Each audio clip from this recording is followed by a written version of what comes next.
Bueno, muy buenos días. A nosotros nos correspondió la conferencia Alcanza Mente y Corazón, dicha por el autor Mario Alonso Puy. Nuestro grupo de trabajo está conformado por María Fernanda Ariza, mi compañera Lorena Malagón y quienes habla Alejandro Bautista. Bueno, básicamente yo les puedo dar una introducción de lo que el autor como tal nos quería interpretar o dar a interpretar, ¿no? Entonces él nos hablaba de que el autor nos llevaba a ciertas características principales a la hora de comunicarse con un sujeto, un individuo en este caso. Sin embargo, el autor parte de la confianza que cada uno tenemos y entre ellas gradualmente existen tres palabras claves, las cuales son el por favor, lo siento y el gracias. Cabe aclarar también que el principal objetivo de esta investigación era, a nuestro criterio, ¿no? Se basa en el explorar la mente del cuerpo humano. Nuestro autor, Alonso Puy, hace un enfoque hacia el entusiasmo, la ilusión y la confianza que emerge en uno mismo. Estas tres características favorecen las funciones del cerebro. Entonces, estas se desarrollan en la zona prefrontal del cerebro, es donde tiene lugar el pensamiento. Cuando estas tres características se juntan en la zona prefrontal, el pensamiento es mucho más avanzado y es donde nosotros vamos creando o idealizando un futuro. Entonces, aquí es donde se valoran más las cosas y se crean estrategias para solucionar ciertos problemas que están en nuestra vida. Y también en esta parte es donde nosotros tomamos las decisiones, pero unas decisiones 100% seguras, y a eso se le llama el cerebro emocional. Esta parte está influida por el sistema límbico del cerebro. Nuestro autor, Puy, nos da una brevecita que es lo que el corazón quiere decir, la mente se lo acaba mostrando. Entonces aquí entra una palabra muy importante que en la conferencia de este señor, que se llama psiconeuroinmunobiología. Entonces, esta ciencia lo que hace es estudiar la conexión con la palabra, la conexión de la palabra, la mentalidad y la fisiología del ser humano. Entonces, esta relación ocurre con el pensamiento, la palabra y la capacidad de interactuar y producir cambios. Cuando el autor hace referencia al pensamiento, la palabra y la capacidad de interactuar, dice que el ser humano es capaz de desarrollar si éste lo cree en sí mismo. Entonces ahí es donde viene otra vez, entra el tema de la confianza. Cuando uno dice yo puedo y no lo hace, eso hace cambios negativos en el cerebro. Entonces, ¿esto qué es lo que produce? Se produce un pensamiento negativo. Entonces, este pensamiento negativo deja que el sistema cree una situación aislada del cerebro, y esta situación puede durar de 6 horas. Entonces, este proceso es llamado distrés. Entonces, este proceso lesiona las neuronas y afecta la capacidad de tomar decisiones adecuadas. ¿Cómo se puede combatir esto? Entonces, Alonso hace una referencia en donde dice que esto se puede combatir de acuerdo a la atención a la respiración. Entonces dice que uno tiene que poner atención en la respiración abdominal, tranquilizarse, y que este proceso que uno realiza produce cambios en el cerebro. Otro aspecto que nombra el autor es el miedo. Entonces el autor dice que para poder uno ser capaz de algo tiene que salir de la zona de confort. Entonces, que a veces uno le da miedo aquellas cosas desconocidas, y entonces se acobija a eso.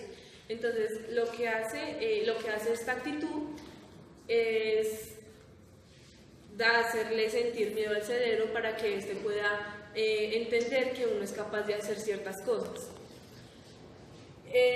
También dice que para cambiar esto hay ciertos hábitos, entonces que uno tiene que decir yo puedo hacerlo y soy capaz de hacerlo. Entonces el autor dice que estos cambios de hábitos de pensamiento tienen mayor potencial en la conciencia. Entonces si uno dice voy a hacerlo y no lo hace, produce cambios negativos en el cerebro. Entonces lo que uno tiene que hacer es decir yo puedo e intentar hacerlo. Entonces, al final, él ya da como que la aceptación de uno mismo, la aceptación de lo que uno es y de lo que no es el núcleo de la transformación.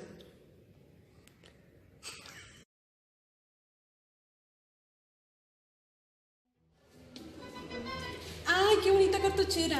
No, pero no debería comprarla, está cara. Y además, no sé, no la necesito. No, mejor no, pero sí, ¿qué tal que alguien la venga y la compre? Está cara, pero ay, para algo me servirá. Hola, tía, buenas tardes. Quiero comprarte esa cartuchera. Ah, muchas gracias.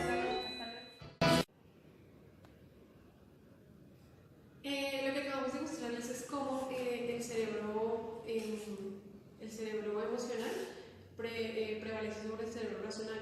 De cómo, aunque no necesitaba la cartuchera, la compré por mis emociones, porque me pareció bonita, porque sentí que alguien de pronto la iba a comprar y yo no la iba a tener, aunque no la necesitara. Y uno debería pensar como, si la necesito, o sea, ¿qué pasa si no la compro? Si la respuesta es nada, entonces pues no deberías comprarla.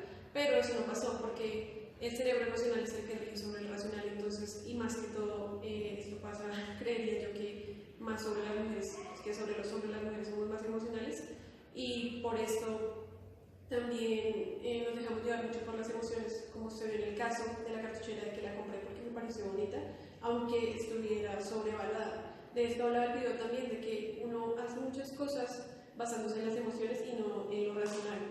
En el video también el autor nos comunicaba que nosotros no sabemos cómo comunicar, porque comunicar y hablar no es lo mismo. Uno puede hablar muchas cosas sin decir nada y al final no comunicar lo que uno quería decir. Hay gente que habla, comunica sin tener que hablar, simplemente por cómo se viste, no por los gestos. Esto decía el autor, y que hay que aprender a comunicar de verdad. Y la forma de hacerlo es mirando al interlocutor, haciéndolo sentir importante y valioso, para que le ponga más atención a lo que uno quiere transmitirle. Además de que si una persona se siente valiosa y importante, creerá que le están hablando directamente a ella. Y aparte de esto, además de que se siente importante, también de lo que le estamos hablando tiene que ser relevante para su vida, porque hay una diferencia, y la menciona el autor, entre interesante y relevante.